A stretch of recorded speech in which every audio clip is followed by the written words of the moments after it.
If men would really begin to believe how significant they are and how loved they are, I really think it would. I really think it would change. I really think it would change the world. The primal need of a man is to be respected or to be acknowledged, right? To be affirmed. To be the dad you're supposed to be, the raw material is already inside of you. Get a plan. I wish it was more complicated. Guys, get a plan. Faith is a participant sport. It's not a spectator sport. Um, God wants men to be players.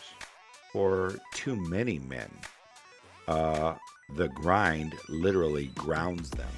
If a kid grow up going to church with their dad, 95% of them will continue on. You're not a failure. This is not a challenge you were not made for. This is exactly what you were made for. Is there room, Jeff, in this crazy world of 2025 for a dad to embrace God and bring religion into his life? I don't think there's a place to bring religion into our lives. Dad, Jeff Hamilton is a pretty profound and amazing individual. He is a pastor, has been a pastor, a senior pastor in California for 35 years.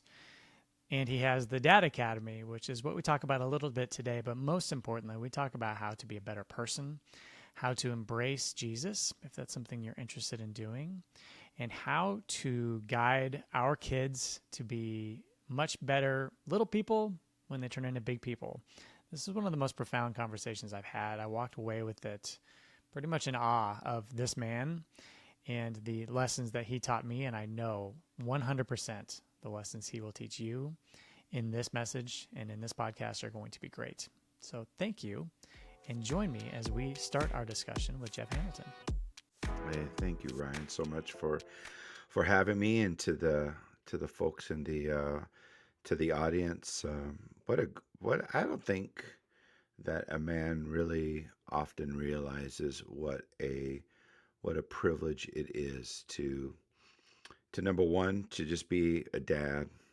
Um, like the fact that the universe, or however people want to describe it, for me, it's God in my life, that He would choose me to entrust the development and well-being of other people to my care is a pretty amazing, gracious thing. And despite the different things that I might have accomplished in my life, um, challenges that I face, I don't think that there's anything that has been required more work and attention, and has been more rewarding than being a husband and a father.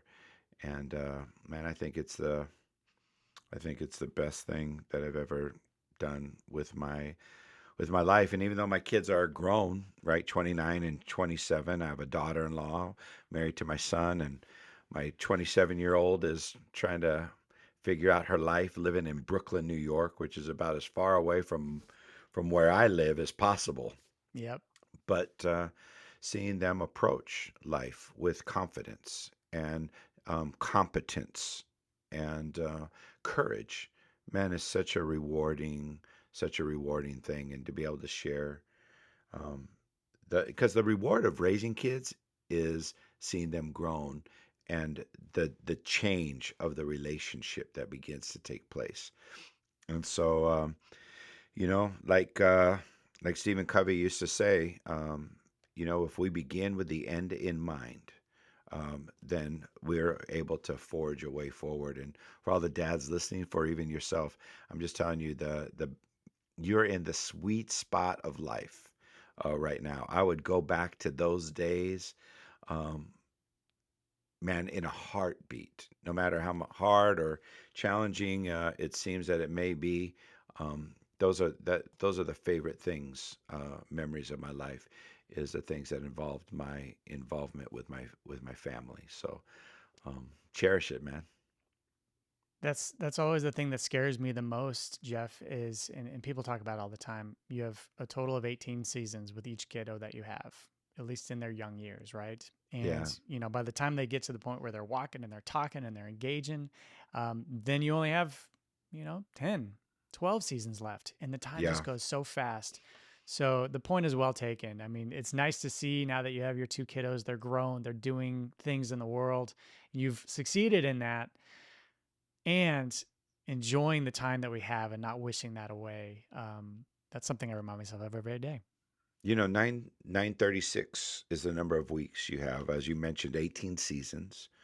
It's about 936 weeks that you spend with your kids over their life from 1 to 18, right? From birth to 18. What's even more scary is that you only have 52 weeks left with them for the rest of your life, Yeah. right? And so I think if we get lost in the day to day, then the demands of parenting on the day to day are really challenging, but you don't really realize how special and concentrated this time is because once they're graduated and out of school, I see my kids face to face, what, 3 or 4 times a year, and we're very intentional about that.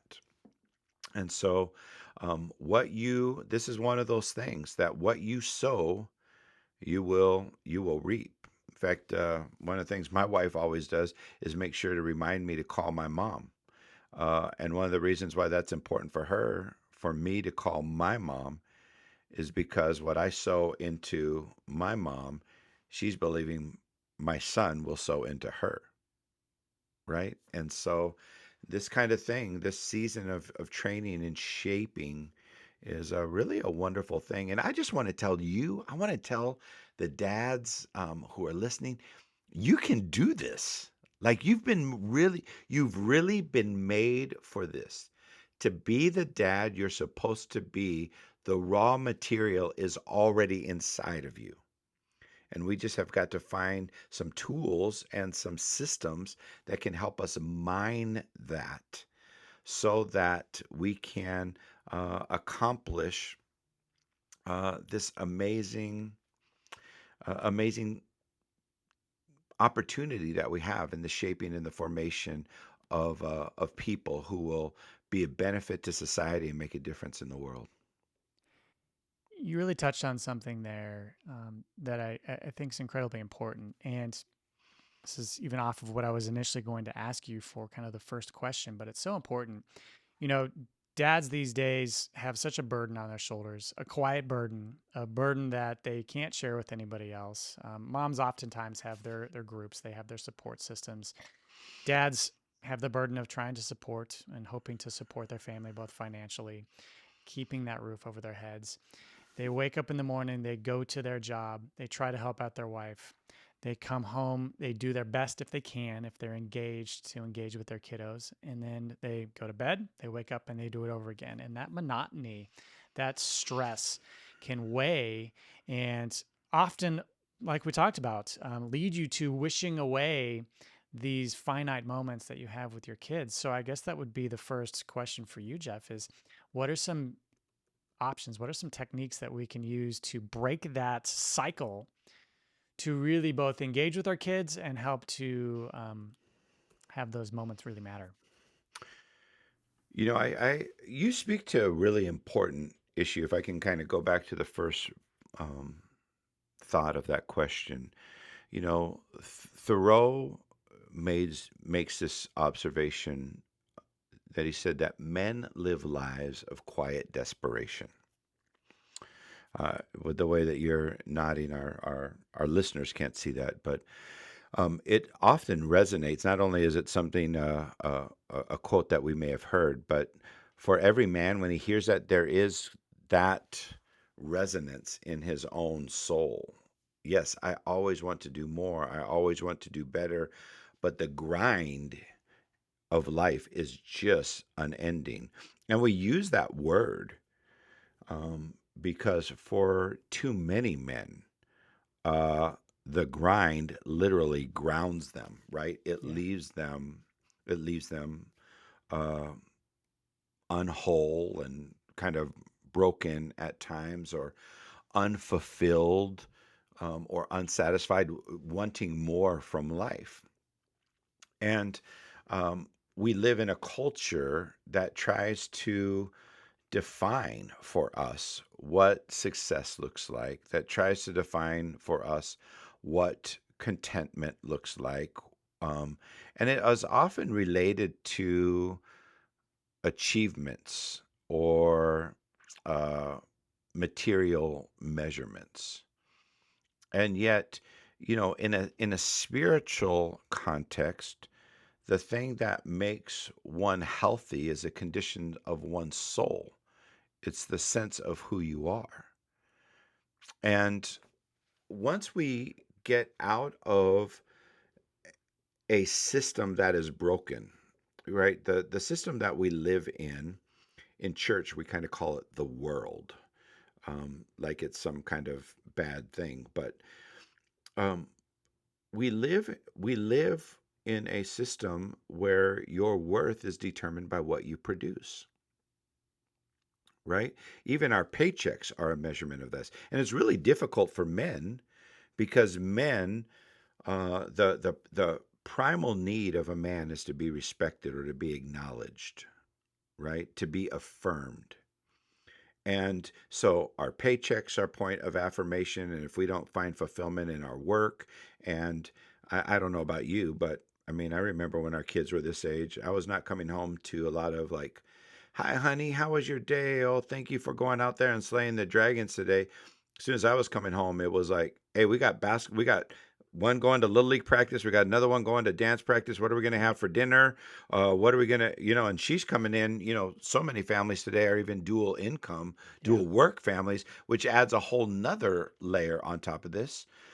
And it just feels like I never can get ahead.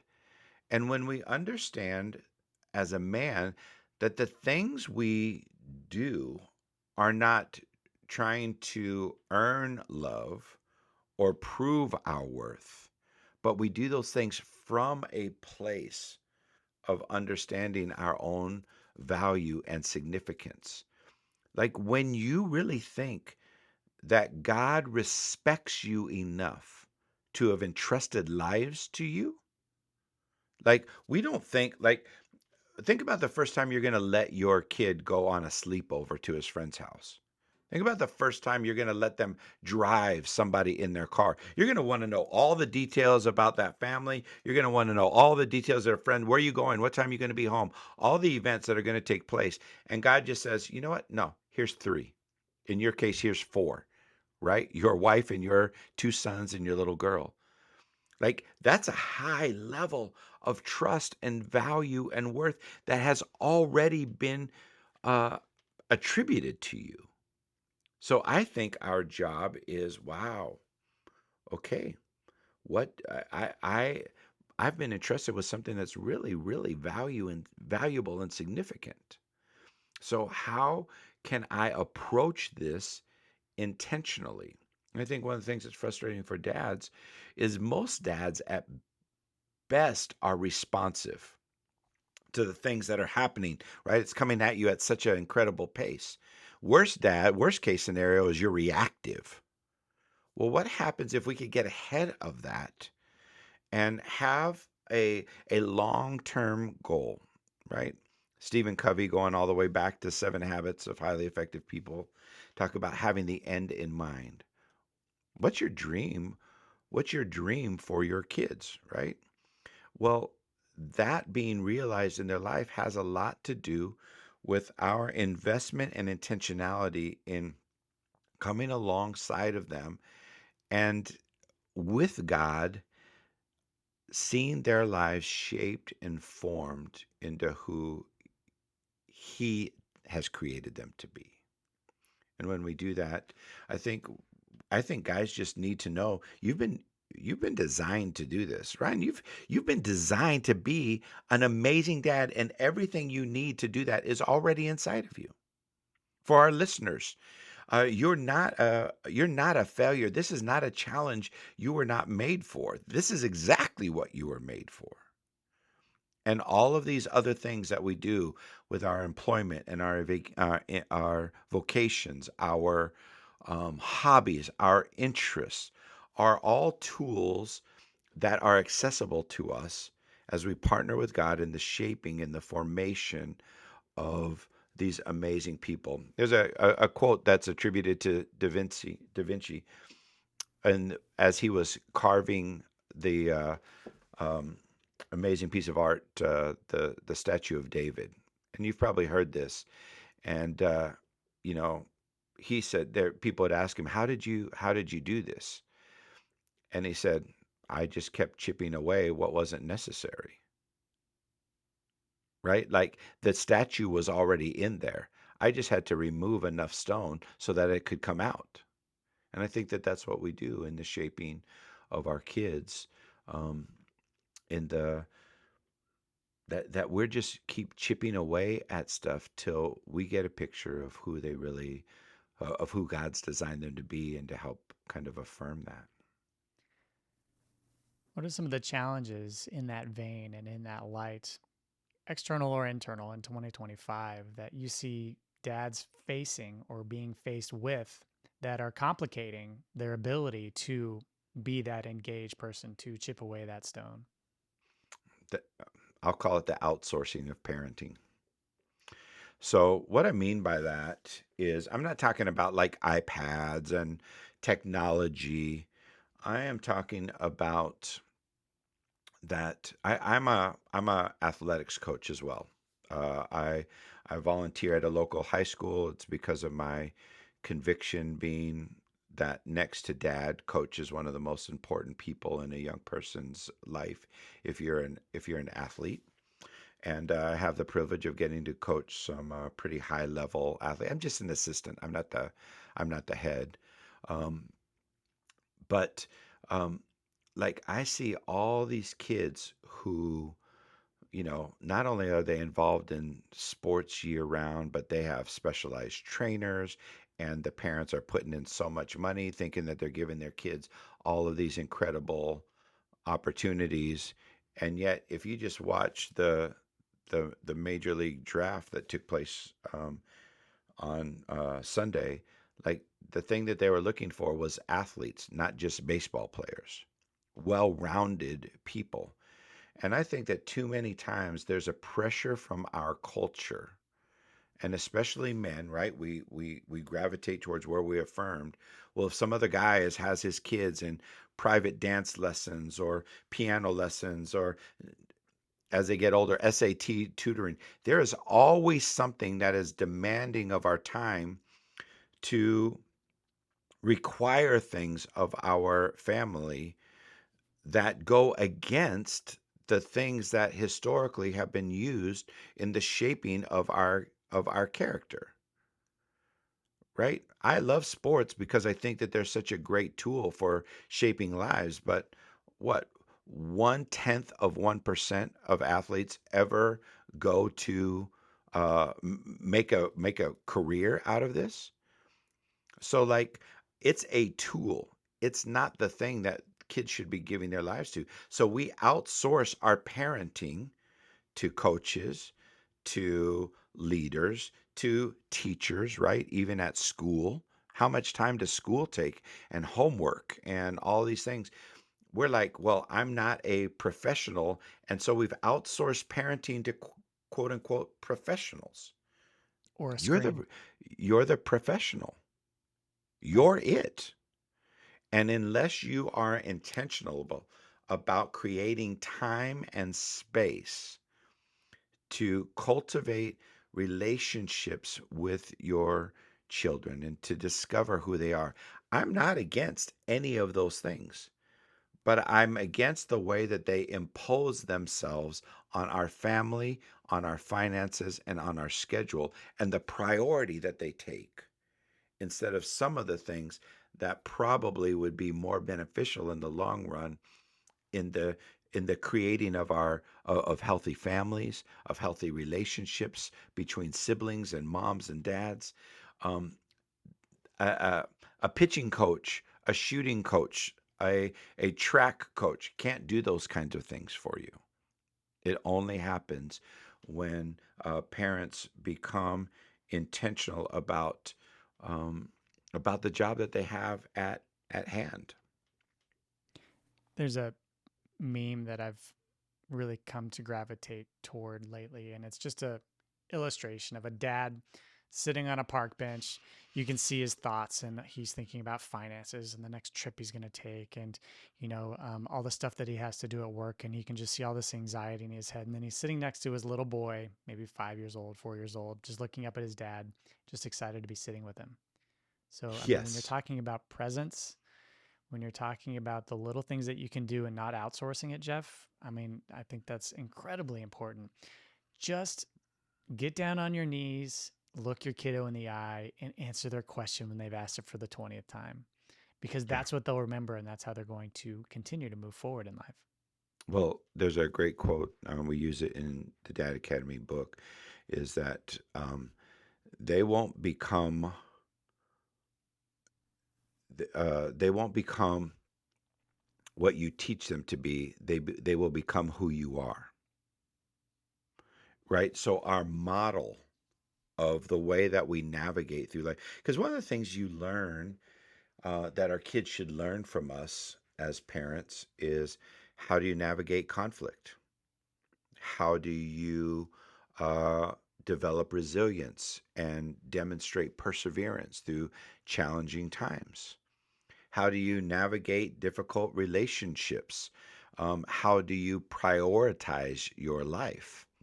And that's why I really think in trying to give dads some rails to run on, I really think that a father's mission is to pass on his values and his skills to his children.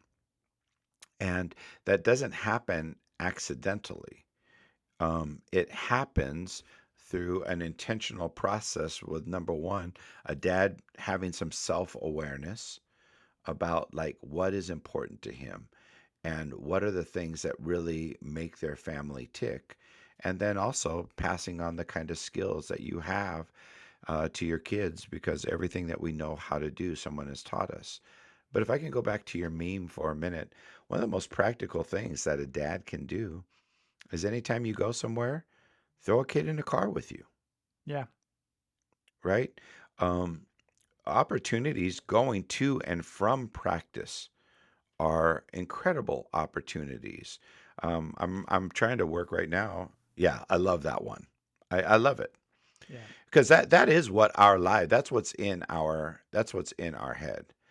Um, and it can become so lost in that. But really, the most im- like we talk about the statistics don't lie, and statistics on fatherhood are so unbelievably overwhelming about the importance of a presence in of a father in a kid's life, how it affects them socially, scholastically, academically, relationally.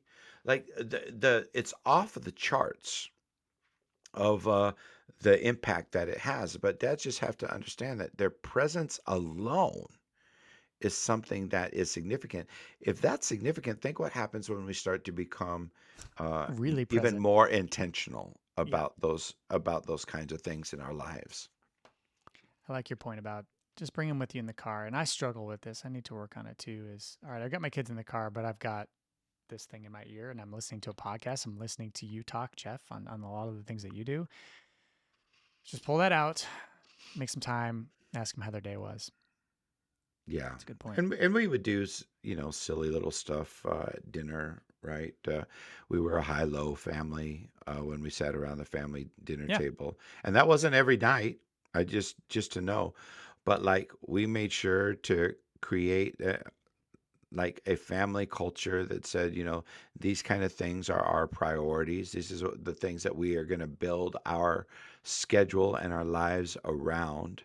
These connecting points, these things that reflect the kind of people we want to be, right? Church attendance, family dinners, opportunities to serve as a family, vacations, all of those types of things are important in the the shaping of a family and ultimately a child's identity. And so there's so many simple things that dads can do if we just really were able to take a step back and breathe for a minute and could think about like what's really required of me. And I hope Dad Academy for some of your listeners might actually be a tool that will help them. It will give them some confidence and will give them uh, a way to think about their fathering, and help them develop a plan for impacting their family and changing it for good. There's so many challenges that we face. We've talked about a lot of it, and these external forces, these things that are peppering us and social media and things like that. Is there room, Jeff, in this crazy world of 2025 for a dad to embrace God and bring religion into his life?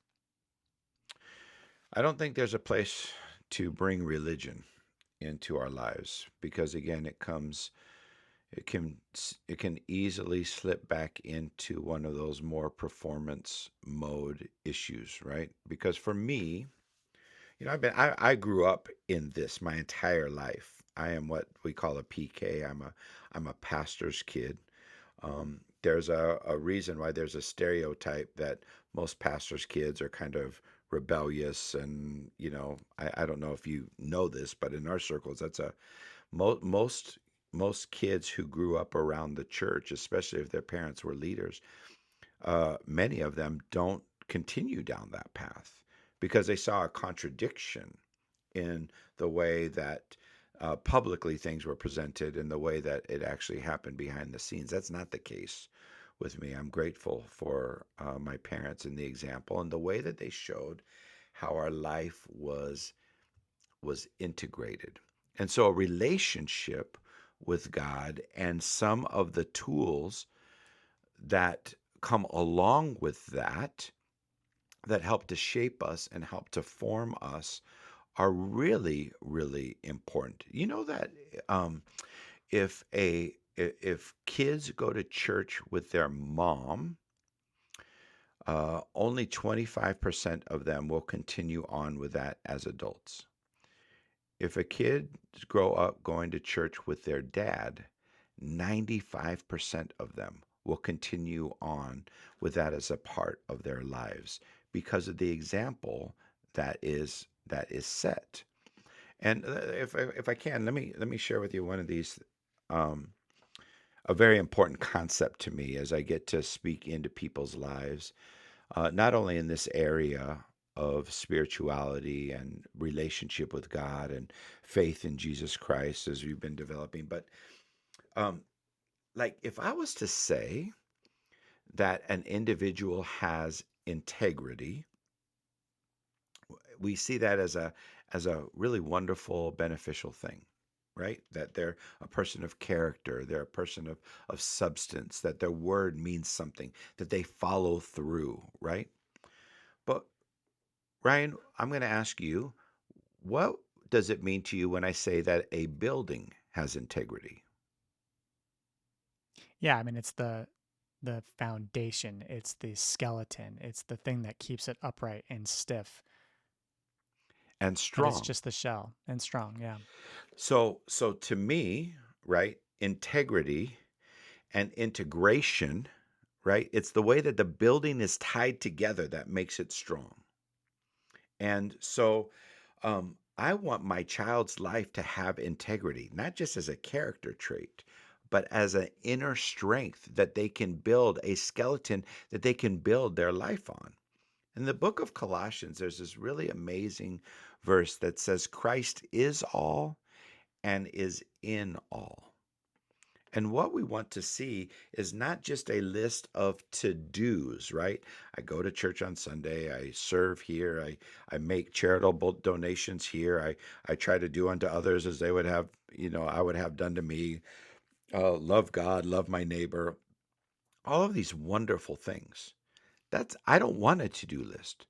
What I want to do is to see my faith integrated into every part of my life. The way that I handle my finances, the way that I navigate my relationship with my family, the way that I conduct myself as a business owner and as a leader, the way that I regulate my own inner life.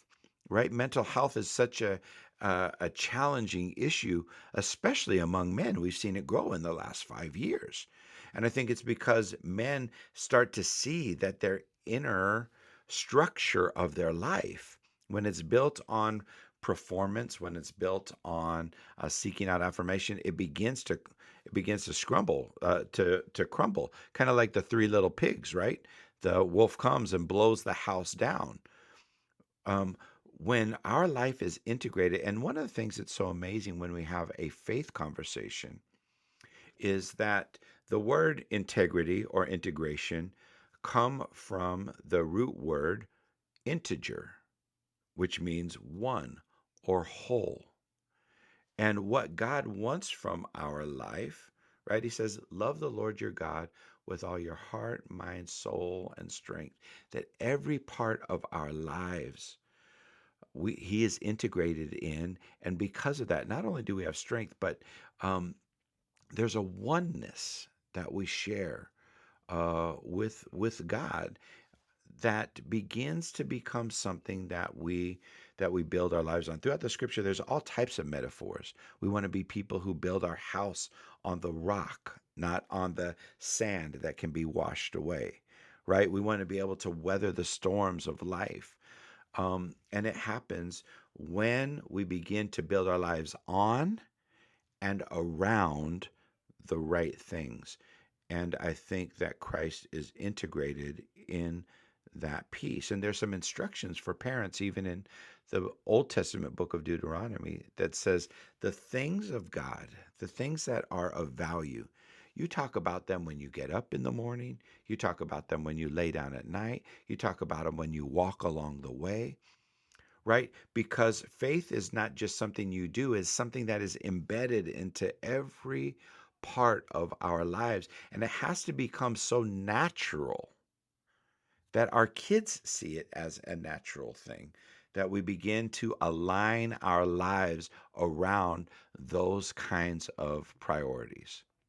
So, for instance, if you, Ryan, if you say that you're a person growing in your faith, right? But say you got kids in club soccer, and they've got a big match on a Sunday at at 10 a.m. when that's the time that maybe your church family meets. Now you've been telling your family that, man, God is number one. He's most important in our life. And then when you have a chance to demonstrate it and you have a choice, there's a conflict. Like how a dad leads his family in that decision communicates so much to his kids, right? We always say yes to the external pressures, when I think a dad's job is to make sure that we stand strong and we say, hey, listen, we'll do whatever we need to do, but we're going to align our lives around a couple of these priorities.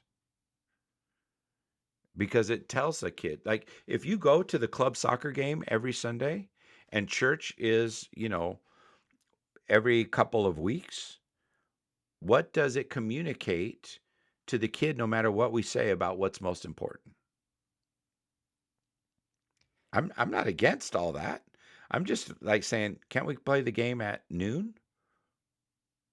Right? Can't we? Like I've had to tell my kids' coaches, as high level athletes, hey, listen, we'll be there as soon as church is over.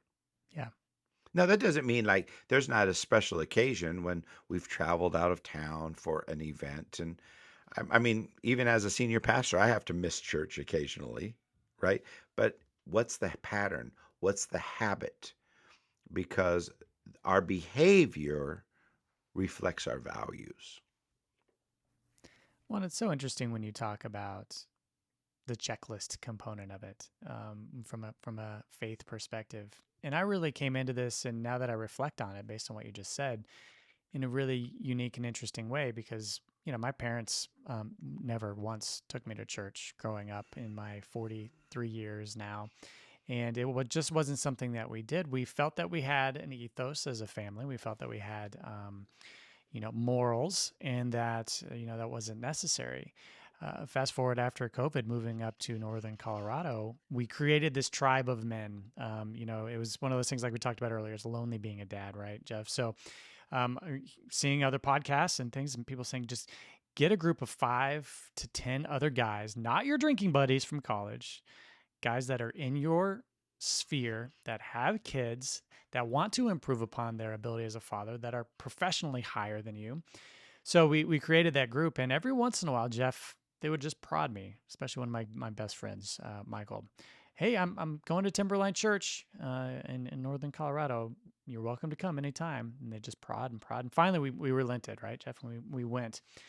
Still to this day, I still get kind of uncomfortable when the worship starts and the singing and everybody's standing up and they've got their hands up, and all that still makes me uncomfortable just because I haven't been a part of it for so long. But what was really interesting, and I think this gets to the point of not doing the checklist, is when you sit down and that pastor comes out and delivers the message. Of course, it's faith based, right? But the lessons and the guidance that you get just for the week, just to reset your way and your perspective, is profound. And it's one of those things where just taking those little nuggets, applying them to your life, and not having to go through the checklist, that makes you a better person. It reminds you to be a better father, it reminds you to be more present, all of those things. So for me, that has been my faith journey, and it's been absolutely incredible to see and start to embrace Jesus and the entire, house that is the Christian religion. Ryan, if I can, and sorry for the audience, like I don't try to put on my pastor hat too often. But It's fine. remember, in fact, let me unpack that word and we'll circle back a little bit. You know that pastor is Latin for to pasture, right? It's in the idea of a shepherd. And the old English equivalent of that word is husband because of the art of husbandry, right? The caretaking of animals and livestock. And those two things are parallel because it is the care for those things that have been entrusted to you, that their well-being and your caregiving are are important, right? So every husband is actually a pastor. And Right. so if I can kind of talk to you about this, like isn't your favorite time of day kind of coming home from work and having the kids kind of tackle you a little bit, right?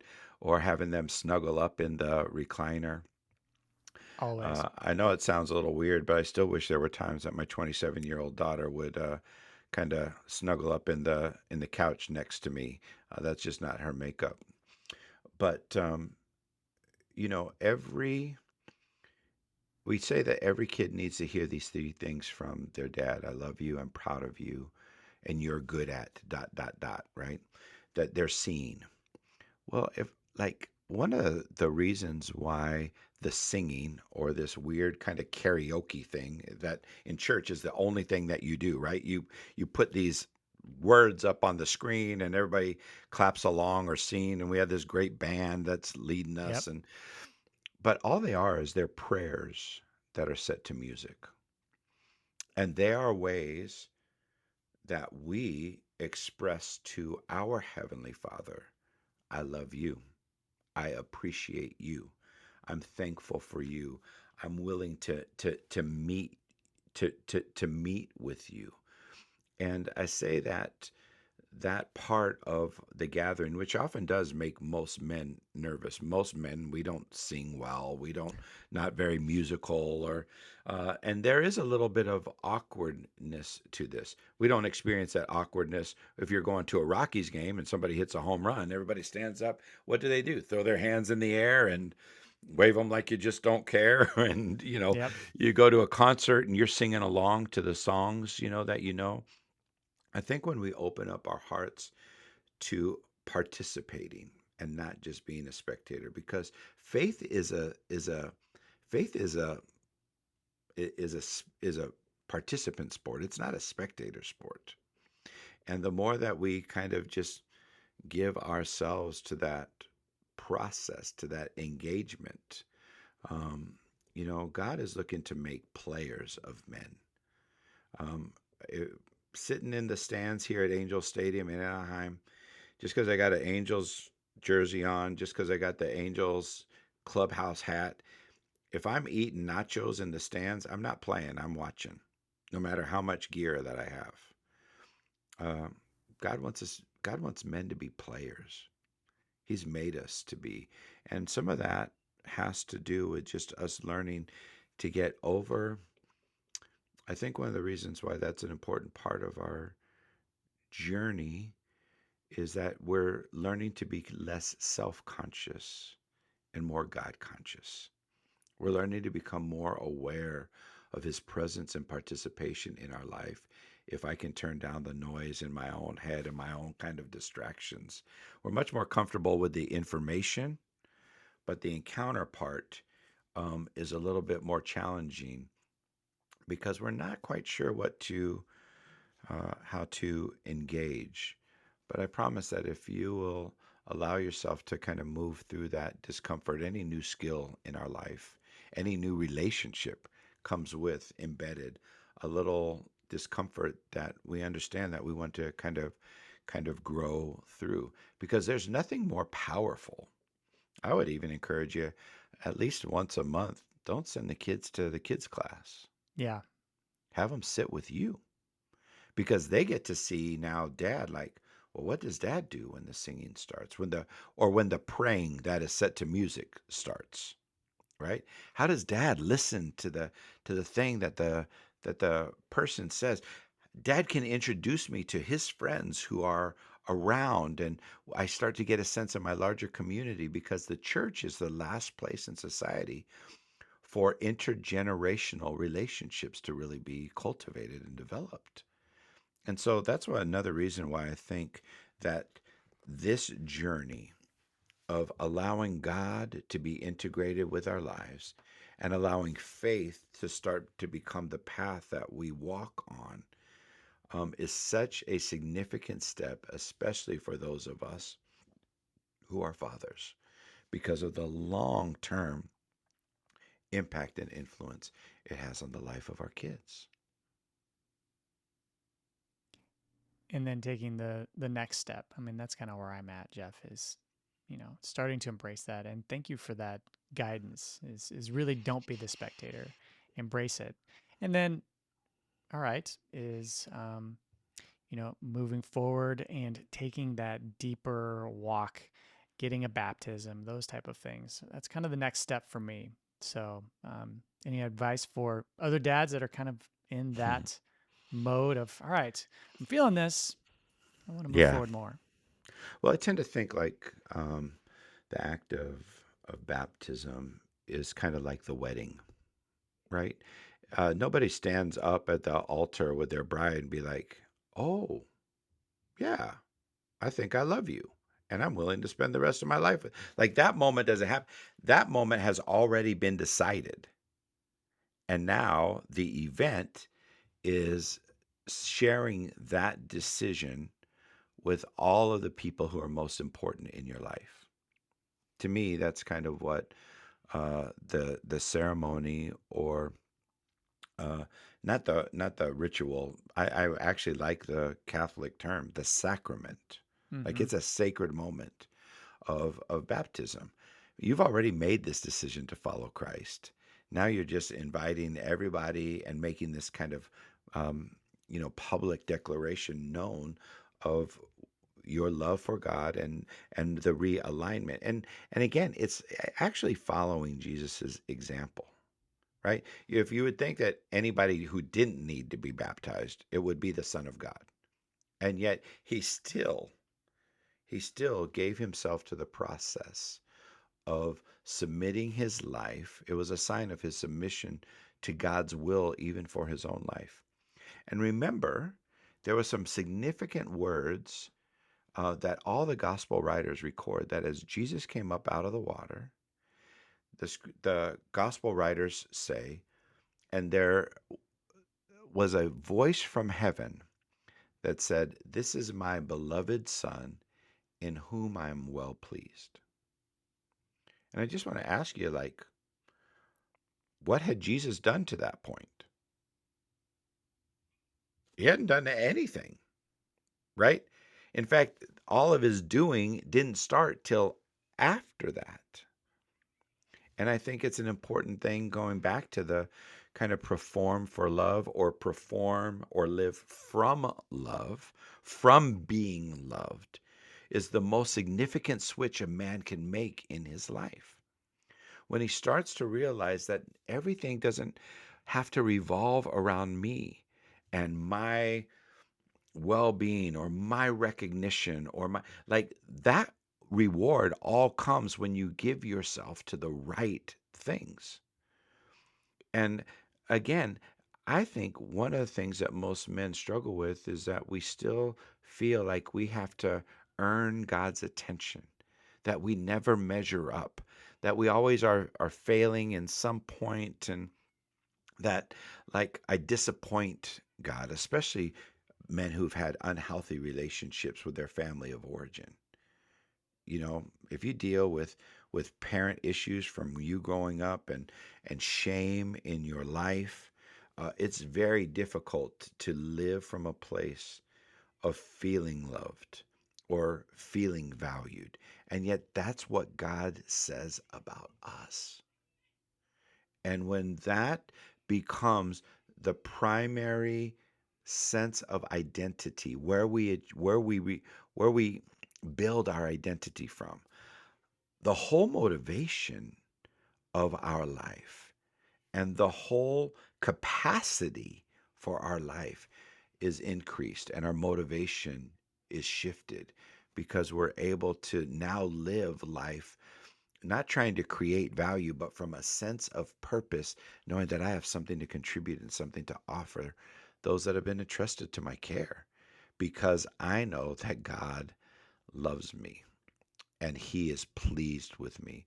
If I could just drop one thing into your heart and to every one of the guys who listen to this, I don't mean to be kind of spooky, but guys who are listening, and even you, Ryan, if you would just in this moment kind of close your eyes, just so that we're not distracted.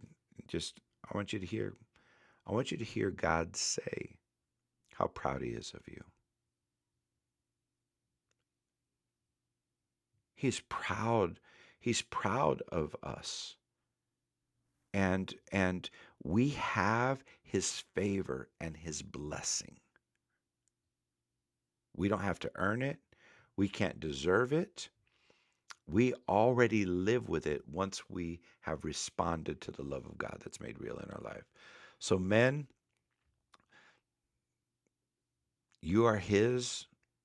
Uh, Beloved is actually one of my favorite words in the New Testament, because the original language behind it says, "The one who has always been loved and always will be loved."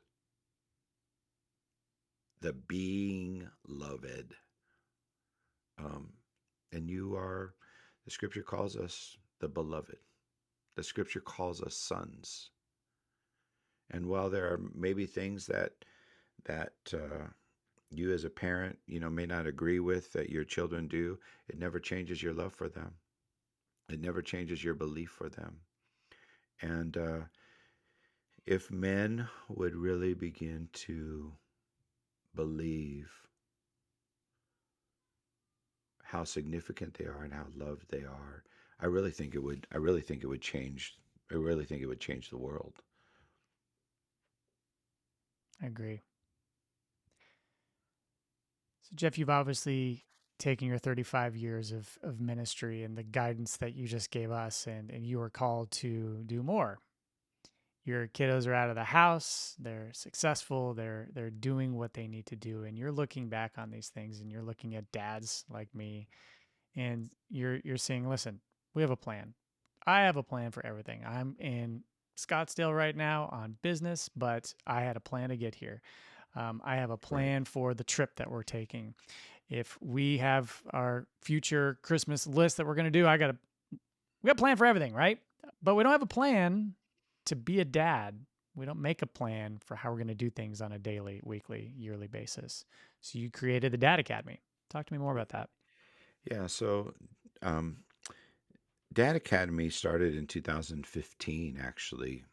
Started with a group of men in my church, a couple guys who were young dads, and well, there might be some training available for fatherhood as it relates to navigating the newborn or toddler years that are just kind of like an orientation, right? Here's what to expect.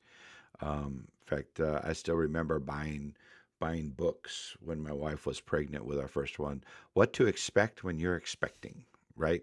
And there's some little helpful tools that go along with it, but I don't think men understand um, that really their job is pretty simple. The mission of a dad is to pass on his values and his skills to his children.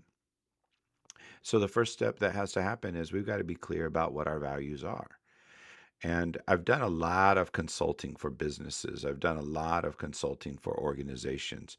And when they're wondering why um, their outcomes are not aligned with their strategy, it's usually because there's a misalignment of values.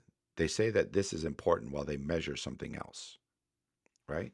And so a dad has got to understand what his values are, and our values are not what we want to be. Our values are what we do, right? They are our behavior that is set in a belief system about what's most important.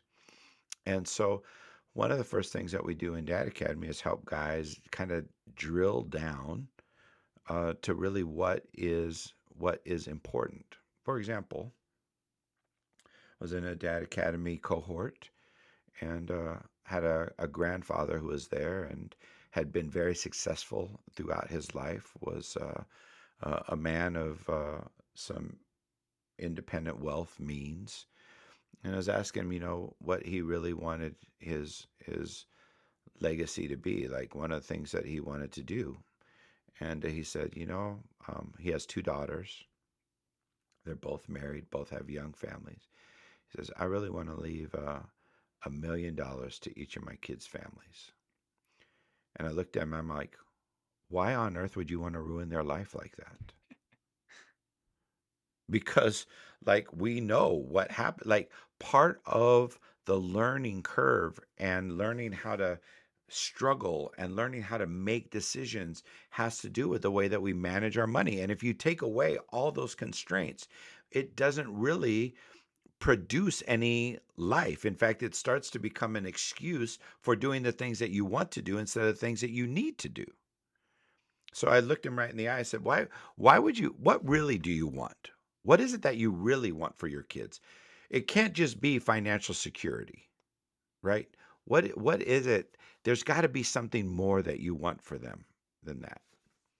And he paused for a minute and he said, I really want them to be able to do whatever God asks them to do without the fear of resources being the thing that holds them back. Yeah. I want them to be able to live their lives, to be generous with their lives. Now, the shift of value from financial security to radical generosity is a whole different way of defining one's life, right? So we help guys kind of dig down a little bit, right? There's a lot of people who say, man, I want hard work. Hard work is a value. Well, why is it a value? Are you still trying to prove to your dad that you're worth something? So you make unrealistic demands from your children? Or are you trying to say, no, perseverance and faithfulness is something that marks our family and that will serve you well throughout your life?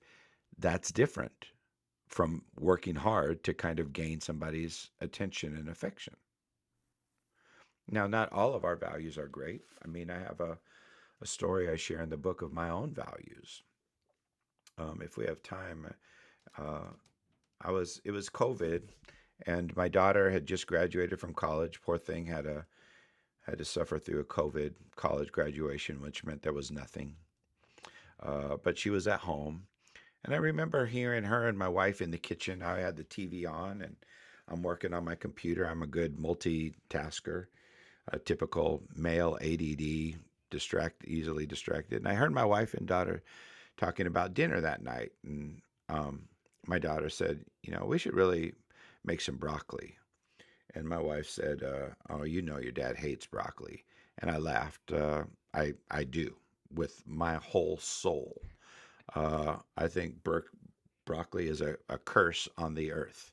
I kind of grew up because I grew up in an agricultural area. For summers to make money when I was a kid, I had to work harvesting broccoli. I ate the smell. I ate the texture. Like I just made a decision when I'm an adult, never gonna eat broccoli again. No big deal. Next day, a similar scenario. I hear the girls talking there in another room, and my wife was saying something. I didn't even catch what she said, and my daughter replied to her, said, "Yeah, that's not Dad's kind of thing." And okay, well, okay. I just went about whatever I was doing. Next day, similar scenario. I can't tell you what time it was. I can't tell you, but again, they're having a conversation. And my daughter was talking to my wife. I don't even recall what it was about. And my wife said, "Yeah, your dad's not going to want to do that." And immediately in my heart, I heard a voice that said, "Dad wins."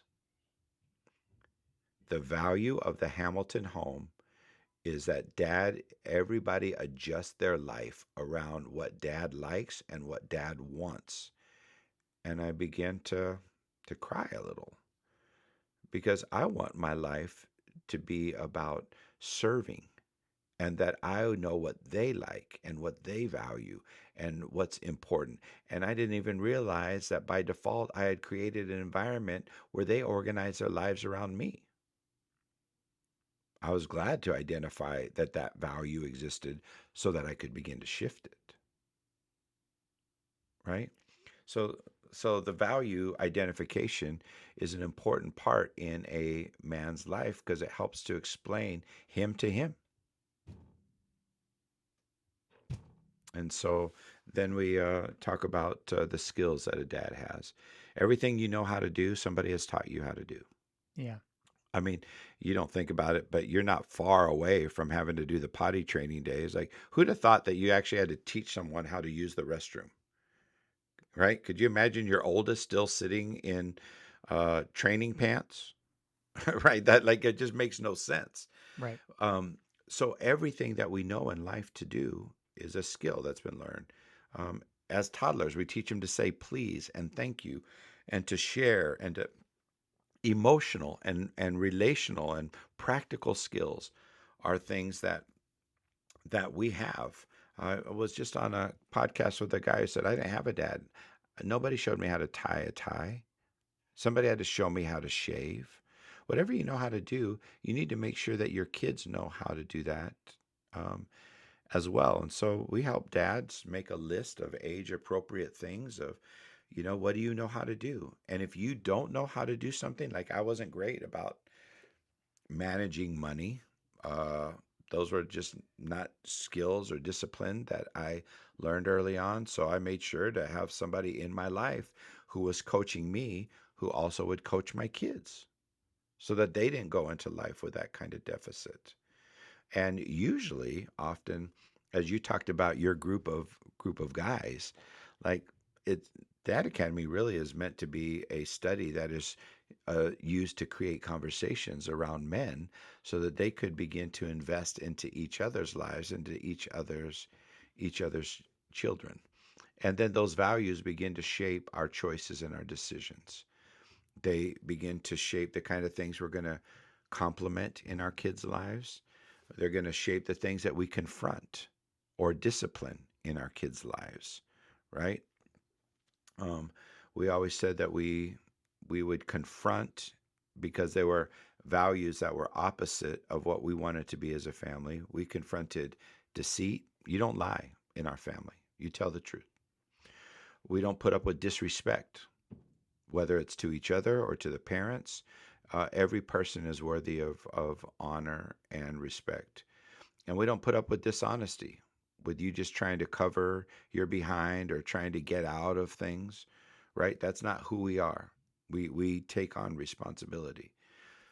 Those were the things that we would confront. Those were the things that we would discipline our children for. And remember, discipline's not a bad word. It comes from the word disciple. It's Yeah. really talking about a training tool. But we would complement things like sacrifice.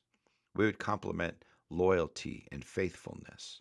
We would complement service. Whenever we saw them doing those things, those were the things that we rewarded. We wouldn't always reward like grades and report cards. And I mean, they were responsible to use the skills that God gave them to the best of their abilities. What we wanted to acknowledge was the kind of people that they were becoming. And so our values begin to shape the way that we build our home and then our culture. So um, the values help us to raise courageous kids who live from the heart, right? Courage comes from the word core, the Latin word core, which really means what's at the center of your life, right? And so our core values means this is how at our heart this is who we are. This is how we're going to live. Competence comes from, or capability comes from passing on both emotional intelligence and experiential intelligence, practical skills and relational skills that are necessary to be successful in life that they learn from dad. And confidence comes from the sense of understanding who you are. And those come from the kind of rituals and traditions that are built up that make the Spack or the Hamilton family. It says this is kind of who we are. This is kind of what we do. These are the things that we prioritize in our life. So if a kid has the courage to be able to attack life, they have the skills to be able to navigate it, and they have a great sense of who they are, that they can approach life with confidence, we've already set them up for the best success, for the opportunity for them to be the most successful that they can be. Got two last questions for you. Um, Before we go there, Jeff Hamilton, how can people find you, sir? Dadacademy.info is our website. We're pretty active on our socials as well. Instagram is dad.academy. Thankfully, Instagram is also integrated into Facebook. So, Facebook, it's just Dad Academy. TikTok, Dad Academy. Um, and starting here in about a month, we'll be doing a weekly um, discussion point on our YouTube channel, Dad Academy Online. Fantastic. All that information is online. There is an opportunity to where you can link it to buy the Dad Academy book. But for yourself, maybe the group of guys that you have, maybe a group of guys not only walk through the book together, we actually have a whole video masterclass that comes with a workbook that essentially all we did was took the masterclass and turned it into a book. But the videos and the discussion that happens in a group of guys as they begin to share the journey together is probably what is the most, in my opinion, been the most valuable. We've seen it the most fruitful. It's just that not everybody knew. Nobody really knows how to kind of, I hate this word, but how to market a a small group thing. Yeah. Uh, but we do know how to do a book. So the book hopefully directs people to that because what we really want is exactly for men to experience what you have experienced, a relationship with significant men who help you to become the best you that God's designed you to be. And the Bible uses a term for that in Proverbs. It's called iron that sharpens iron, right?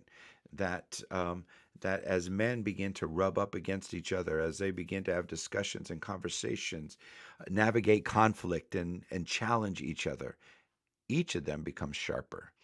And so my hope is that in neighborhoods and in homes, we would have men who would continue to be understand not only should they father their families well, but if 40% of people grow up without a dad in their home. Um, there's a lot of single mom little leaguers around Yeah. who are going to need a fathering, a mentoring presence in their life. And if men know how to father well in their own families, that's going to spill over into these other opportunities. Whether you're caring for, involved in a group that's serving at church somewhere. In my situation, I'm a volunteer at a local high school with athletes. Whether you're mentoring other men, uh, my dream would be that we would see the significance of fatherhood really begin to take hold again in our country. In fact, the Bible says the last book of the Old Testament. I think first things and last things are very important. Like the first thing that somebody says and the last thing that you leave them with is really important. And the last thing in the book of Malachi, in our English Western Bibles, it's the last book of the Old Testament. Malachi is a group of writings, kind of a letter that this man wrote to his friends, to the generation of the story that's told in the book of Nehemiah. It's the last historical event that we find in the Old Testament. And there's in the book of story of Nehemiah is like so manly, right? You have a sword in one hand and a trowel in the other, and know who's got your back and have somebody else's back and fight for your family and let's rebuild the city. Let's rebuild our lives. Like amazing, like best locker room conversations ever. Malachi speaks to those people, goes, but don't get lost in the work. Because the thing to look for about the way that God's presence in God's kingdom is going to be manifest is look for this. I'll turn the hearts of the fathers to their children and the hearts of the children to the fathers. And then the last words of the Old Testament are very haunting because he says, speaking on behalf of God, or I will strike the land with a curse. And fatherlessness is a curse throughout the world. It's the same in Mission Viejo, in Fort Collins, as it is in Nairobi, as it is in Cartagena, Colombia. Fatherhood and the lack of fathers is the same curse that's around the world. And I think it's because men begin to lose sight of their purpose, Yeah. right? It's about the people that have been entrusted to you. And that's what I hope Dad Academy can be a tool to help restore, um, not in our culture, but in the hearts of males, the gift and the trust that has been given to them for being fathers and the confidence that they can do this well and the influence that God has positioned them to have in every other relationship, in every other area in their life. It's profound. Mm. Two last questions for you. The first, Jeff, what is your best advice for a dad who's wanting to level up in 2025 this year, the rest of this year and beyond? Get a plan. I wish it was more complicated. Yeah. Um, now, if you were to look at me, if you were to look at me, uh, I will all my years in athletics as a college athlete, as a somebody who's involved with this, I doubt that there's very many more people who know about nutrition and know about biomech the biomechanics of physiology, of muscle building, of recovery, cardio. But if you were to look at me, you'd be like, "Oh, that dude doesn't apply it very well." Right? And most of us are kind of like that. Just because you have the information, until you begin to actually have a plan and a strategy and implement it over the long term, it's not going to produce any results. All the information I have about diet and working out, um, unless I apply it, doesn't do any good, right? Right. It's applying what you know that makes the difference. And I think just have to start with men just have to start with a plan And so Dad Academy helps you with a plan, but the best planner you have is a calendar. Yeah. You got birthdays on there already. You have significant like graduations or significant moments that, and you can start right there, like saying, how am I going to show up? How am I going to make a contribution to these events that makes it memorable in my kids' lives? Guys, get a plan. It can start simple. Um, Dad Academy is specifically structured to help you do that. The whole eighth chapter of Dad Academy, this used to be the exercises that I would take businesses through as I would consult them and try to help them get back on path of accomplishing their mission. And I was like, no, this is what guys need. Yeah. And so we kind of modified this whole process for them to be able to simply and easily, because guys don't we don't want to do stuff that takes a lot of work. But if you'll put just a little bit of effort into it, because you're going to need a new plan every year and every new stage that your kids go through. What you used to do for them at 8 does not work at 12, right? Yeah. And so having a plan, having confidence that you can do this, and the second step is having a plan. Yeah. I mean, breakfast, lunch, and dinner is different in fifth grade than it was in third grade. So Yes, you can just sir. go down to that minutia. Last question. You talk about the ending is always important. I ask this question, Jeff, of everybody that I have the honor of speaking with, and I call it my diamond advice question. So, hypothetically, you've got your two kiddos, your son, your daughter. They're obviously out of the house already. They're doing great things. You've given them all the lessons and more, of course, than what you've given me and the fellow dads watching today. But they've forgotten it all, Jeff. Every single advice, every single guidance that you've given them, they've forgotten, except for one piece of diamond advice. What is it you want your kids to take with them? I wish it was profound, but I have to orient my life around what Jesus says is the greatest commandment: to love the Lord your God with all your heart, with all your mind, with all your soul, with all your strength, and to love your neighbor as yourself. We don't love our neighbors as ourselves because we often ourselves struggle with feeling loved and feeling seen and feeling valued, especially as men. So we have to settle that issue with God, and we have to allow Him, as we mentioned earlier in the podcast, to be integrated into every area of our life. If we can begin to do that, we'll start to see that the other areas of our lives will kind of fall in line. And our life will be rewarding as we hope that it will be. Jeff Hamilton, you're a guiding light. Thank you for your wisdom today. It's been an honor. Bro, this has been amazing. I hope your audience will share not just this podcast, but all the other ones that have been on. This is so rich, and I think if anybody is willing to invest an hour and 10 minutes into listening to this, maybe on a long car ride or a commute, I want them to be encouraged. And thank you for taking up this particular crusade. Um, there's not enough of us doing this, and no matter how many people we see that might be in this dad space, I will tell you what, we're still not reaching 10-20% of the dads who are around. Thank you for being a voice, and thank you for creating this kind of platform. And if there's anything else I can do for you and for the audience, man, my email is right there at Dad Academy. Love to be encouragement resource to you.